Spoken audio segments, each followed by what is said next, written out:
Hi friends, सब बनी होंगे आप सबके फिर से दो अपडेट वीडियो लेके आ चुके हैं। तो चलिए सबसे पहले पवन सिंह की पत्नी ज्योति सिंह की स्टार्ट करते हैं, क्योंकि पवन सिंह ने जो किया है उन हरकतों पे ज्योति सिंह कुछ इस तरह से गुस्सा है कि क्या ही बोले। चलिए बताते हैं। पवन सिंह अपने माँ का सपना पूरा करने के लिए काराकाट के क्षेत्र से चुनाव लड़ते हैं, जहाँ पे आप लोगों को बता दें चुनाव बीएसपी वाले भी टिकट नहीं देते हैं। उसके बावजूद भी देख सकते हैं पावर स्टार पवन सिंह किस तरह से पिछले साल बहुत ज्यादा काराकाट से बहुत ज्यादा चुनाव लड़ते हैं, साथ में ज्योति सिंह को मिलाकर किस तरह से हल्ला गुल्ला करते हैं, जिस तरह से काराकाट में माहौल। लेकिन आप लोगों को लगा था कि इस बार भी पावर स्टार पवन सिंह लड़ेंगे चुनाव, क्योंकि आप लोगों को बताना चाहता हूँ ज्योति सिंह को बहुत ज्यादा टक्कर देंगे, कुछ इस तरह से आप लोगों को मन में ख्याल आ रहा होगा। लेकिन आप लोगों को बता देना चाहता हूँ कि पावर स्टार पवन सिंह चुनाव इस बार नहीं लड़ेंगे, क्योंकि उनके बीएसपी वालों ने टिकट फिर से नहीं दिया। बीएसपी वाले के नेता के साथ पावर स्टार पवन सिंह का फोटो बहुत ज्यादा तेजी से वायरल होता नजर आ रहा। अमित शाह का भी देखते थे किस तरह से बहुत ज्यादा वायु सुरक्षा पावर स्टार पवन सिंह को देते हुए आ रहे हैं। आप लोगों को बता देता हूँ बीएसपी के नेता ही पावर स्टार पवन सिंह को मना करते हैं कि नहीं लड़िए, क्योंकि बता देना चाहता हूँ जिस तरह से ज्योति सिंह आकर पवन सिंह के बंगले पे जाकर कहती है, ये पवन सिंह आकर बोलेंगे इस तरह से तलाक का जो मैटर है उसी के बारे में, क्योंकि आप लोग बताना चाहता हूँ उसके बाद ही क्या बोले काराकाट के जितने भी लोग थे पवन सिंह और ज्योति सिंह की लड़ाई में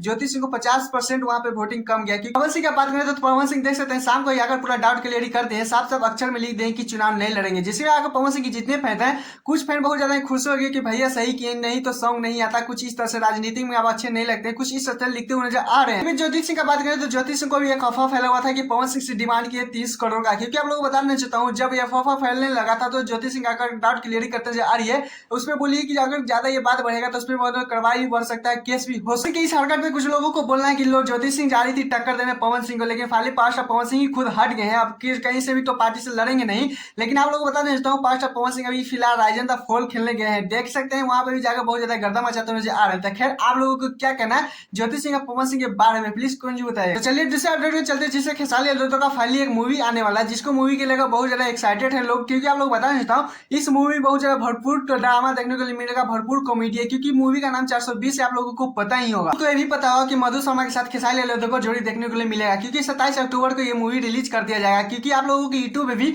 अवेलेबल है, यूट्यूब पे भी आप देख सकते हैं, कहीं से भी ये मूवी देख सकते हैं। क्योंकि आप लोग बताना चाहता हूँ फाली इस मूवी को लेकर बहुत ज्यादा चर्चे में है, क्योंकि भरपूर एक्टिंग देखने को मिलेगा, क्योंकि खेसारी लाल यादव ने कुछ इस तरह से किया कि क्या ही बोले। खेसारी लाल यादव ने दिखा दिया कि इस कॉमेडी मूवी में बहुत ज्यादा एंजॉय आने वाला है, क्योंकि ये फैमिली के भी साथ आप लोग बैठ के देख सकते हैं, क्योंकि इसमें बहुत ज्यादा थोड़ा सा रोमांसिंग भी है, कॉमेडी भी बहुत ज्यादा, जो बोले कि जितना है उतना कम। इस मूवी के लिए आप कितना बेसब्री से इंतजार कर रहे हैं प्लीज कौन जो बताएगा। और हाँ, मेरे चैनल सब्सक्राइब वीडियो को लाइक कर लीजिएगा, क्योंकि ऐसे अपडेट वीडियो पाने के लिए टाटा बाय बाय, फिर मिलते हैं नेक्स्ट।